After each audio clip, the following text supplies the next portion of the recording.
Hai hai hai, jadi di video kali ini aku mau membahas tentang penyanderaan pesawat Garuda Indonesia pada tahun 1981. Insiden pembajakan pesawat Garuda Indonesia dengan nomor penerbangan 206 yang terjadi pada tahun 1981 ini merupakan salah satu kasus pembajakan pesawat yang paling terkenal dan tercatat dalam sejarah penerbangan Indonesia.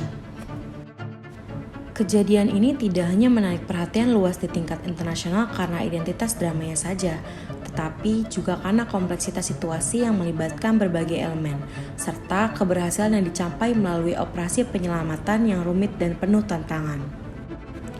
Pada tanggal 28 Maret 1981, dunia penerbangan Indonesia dikejutkan oleh insiden yang mengguncang, yaitu pembajakan pesawat Garuda Indonesia dengan nomor penerbangan 206. Pesawat yang merupakan sebuah DC-9 baru saja lepas landas dari Jakarta dengan tujuan akhir Manila, Filipina. Namun, perjalanan yang seharusnya berlangsung aman dan lancar segera berubah menjadi sebuah krisis internasional yang menegangkan dan penuh drama. Ketika pesawat itu baru berada di udara, sekelompok ekstremis yang mengidentifikasi diri mereka sebagai bagian dari kelompok separatis teroris atau Dewan Revolusi mengambil alih kendali. Kelompok ini terdiri dari 6 orang bersenjata yang berhasil memasuki kokpit dan kabin penumpang dengan menggunakan senjata api dan ancaman kekerasan. Mereka segera mengambil tindakan drastis dengan mengancam akan meledakkan pesawat jika tuntutan mereka tidak dipenuhi. Dalam waktu singkat, situasi yang tadinya rutin berubah menjadi situasi yang sangat berbahaya dan penuh ketegangan. Para pembajak mengajukan serangkaian tuntutan yang melibatkan pembebasan anggota kelompok mereka yang ditahan oleh pemerintah Indonesia. Mereka juga meminta sejumlah uang tebusan dan beberapa konsesi politik lainnya. Tuntutan ini disampaikan dengan tegas dan disertai ancaman bahwa jika pemerintah tidak segera memenuhi permintaan mereka, keselamatan semua penumpang dan kru pesawat akan terancam. Pemerintah Indonesia segera merespon situasi tersebut dengan langkah-langkah darurat. Negosiasi dimulai antara pemerintah dan kelompok pembajak, di mana upaya utama adalah untuk menenangkan situasi dan mencegah terjadinya kekerasan lebih lanjut. Selain itu, pemerintah Indonesia berkoordinasi dengan otoritas Filipina, mengingat pesawat itu diparkir di Bandara Internasional Manila. Kolaborasi ini sangat penting karena kondisi geografis yang mempengaruhi tindakan yang dapat diambil. Pada 1 April 1981, setelah beberapa dari ketegangan yang memuncak, situasi akhirnya mencapai puncaknya.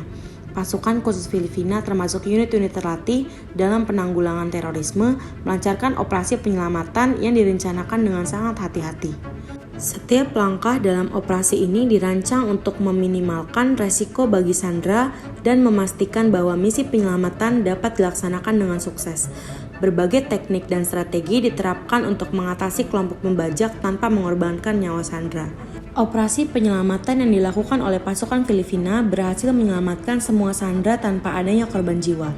Keberhasilan ini tidak hanya menandai akhir dari sebuah krisis yang penuh ketegangan, tetapi juga menunjukkan keahlian dan keberanian para profesional yang terlibat. Keseluruhan insiden ini tidak hanya meninggalkan kesan mendalam pada publik, tetapi juga memberikan pelajaran berharga tentang penanganan krisis dan keamanan penerbangan. Sementara, pembajak berusaha mencapai tujuan mereka melalui ancaman dan intimidasi. Pemerintah Indonesia dan Filipina menerapkan strategi negosiasi dan kolaborasi untuk menyelesaikan situasi tersebut. Begitu insiden ini terdeteksi, pemerintah Indonesia segera mulai bernegosiasi dengan para pembajak. Tujuan utama dari negosiasi ini adalah untuk mengurangi ketegangan dan mencegah terjadinya kekerasan lebih lanjut. Negosiasi ini tidak hanya melibatkan komunikasi langsung dengan pembajak, tetapi juga melibatkan upaya untuk mendapatkan waktu tambahan agar dapat merencanakan langkah-langkah selanjutnya dengan lebih baik. Dengan adanya kolaborasi internasional ini sangat penting karena memberikan akses dan dukungan tambahan untuk menangani krisis di lapangan. Pada akhirnya, pasukan khusus Filipina melakukan operasi penyelamatan yang sangat terencana. Mereka merencanakan setiap langkah dengan hati-hati untuk memastikan keselamatan semua sandera.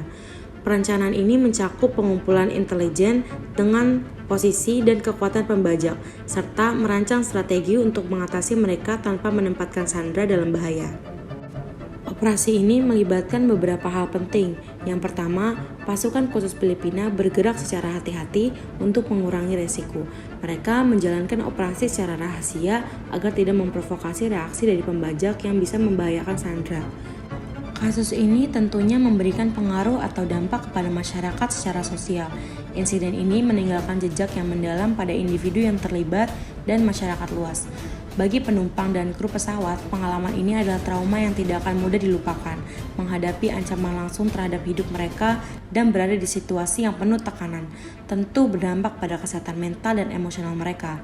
Banyak yang mengalami stres dan juga pasca trauma. Selain itu, masyarakat umum juga merasakan dampak dari insiden ini. Berita tentang pembajakan dan ancaman terorisme menjadi topik utama di media, yang menyebabkan ketidakpastian dan ketakutan di kalangan publik. Nah, kasus ini hanyalah salah satu kasus dari banyaknya kasus praktik politik Sandra yang terjadi di Indonesia. Untuk kasus selanjutnya, kalian stay tune terus ya di channel aku, karena aku bakal bahas kasus-kasus seru lainnya yang akan aku up setiap minggunya. Terima kasih semuanya. Jangan lupa like, comment, and subscribe. Bye.